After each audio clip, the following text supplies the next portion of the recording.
Reactor online. Sensors online. Weapons online.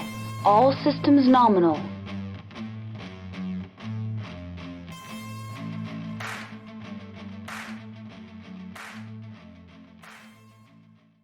Hello everyone, Carrie here, and today we're taking a look at the Night Gyr D miniature from Ironwind Metals. Now, to give you some background here, the Night Gyr is a Clan Jade Falcon mech that truly gained recognition after the refusal war between Clan Wolf and Jade Falcon. And while that whole incident gave us some interesting things like the Wolves in Exile, the Jade Wolves for like 30 minutes, Vlad in all his glory, the Night Gyr was probably one of the most notable things. Originally built with experimental laser heat sinks, giving the mech an unusual, possibly an eerie glow in low light operations, they were eventually abandoned for standard double heat sinks, but we won't hold the loss of its 90s edginess against it. The Night Gyr was terrifying. With 2 Clan ER-PPCs and an Ultra Autocannon 10, in its primary configuration, the Night Gyr could rip the head off of an enemy mech with ease and still get home in time for the clanner inside to go worship his god and savior, Kerensky. While the prime, and to be fair, many of the configurations of this spheroid-stomping Omni-Mech were either terrifying or confusing, like, what's up with the odd Clan Jade Falcon obsession with low-caliber, long-range autocannons?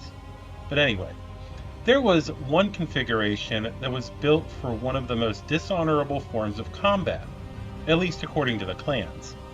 That would be the Delta configuration of the Night Gyr.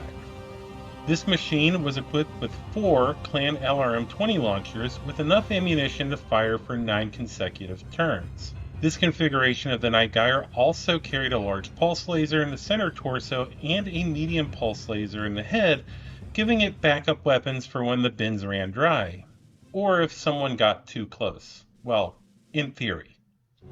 The Clan LRM-20 doesn't have the pesky minimum range of its inner sphere cousin, so while the idea may have been to be a fire support machine, the average clanner would generally walk forward while doing their best impression of the Death Blossom from The Last Starfighter.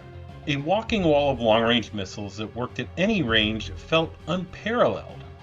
That is until the Novacats eventually told the Falcons to hold their beer and develop the Novacat B, which we'll be talking about at a future date, but today we'll be looking at the Night Gyr D after this quick commercial break. I want to go ahead and let you know about our sponsor, Fortress Miniatures and Games. Fortress carries just about anything you could want for Battletech, from minis from Ironwind Metals and Catalyst Game Labs, as well as, well, they're the same now, so just different materials.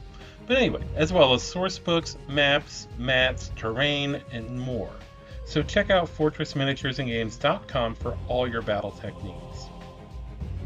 Okay, so we have the mini here, and first of all, let me say that this is a beautiful miniature.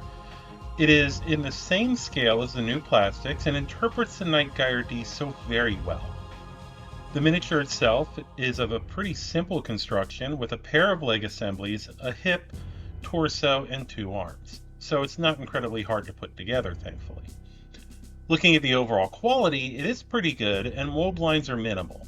There is a very slight one on the front of each leg, which can barely be seen without first applying a wash.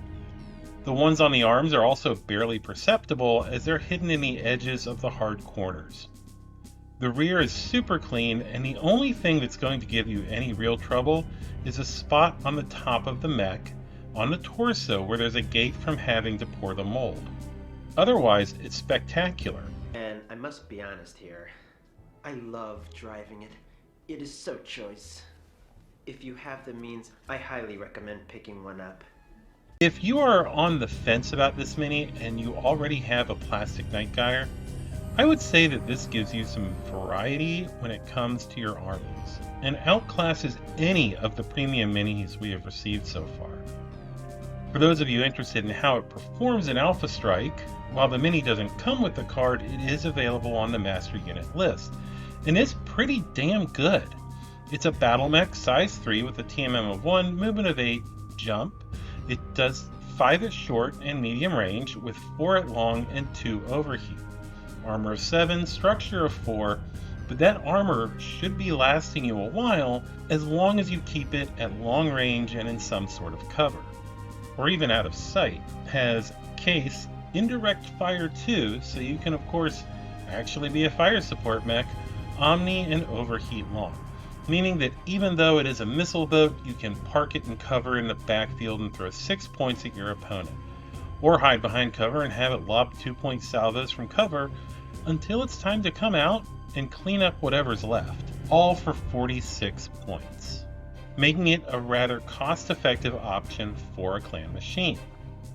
If you want to pick this beauty up, you can get it from Fortress Miniatures and Games, where it costs $19.16, which is 20% off the regular price of $23.95. Also, if you want to support the channel, check out our Patreon, where we have tiers as low as $1 a month, and you'll get your name in the credits at the end of each video, as well as access to our Discord, get updates on upcoming videos, and early access to our YouTube videos without ads.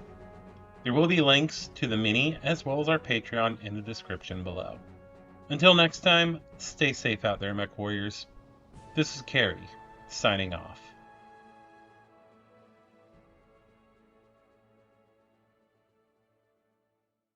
I want to thank all of our patrons who help make this possible. First, at Captain, we have Sarah. And then our lieutenants, Boy in a Box, Gus, Haley, Nathan, and Will. And then our sergeants, BZ Archer, Faz, Steven, and finally our cadets, NB Kaiju, Housemaster Po Ding, Jamie, and Scott. Thank you all so much for supporting the podcast and the channel. You all make this so possible. Also, I do want to mention once again our sponsor and mercenary liaison, FortressMiniaturesandGames.com.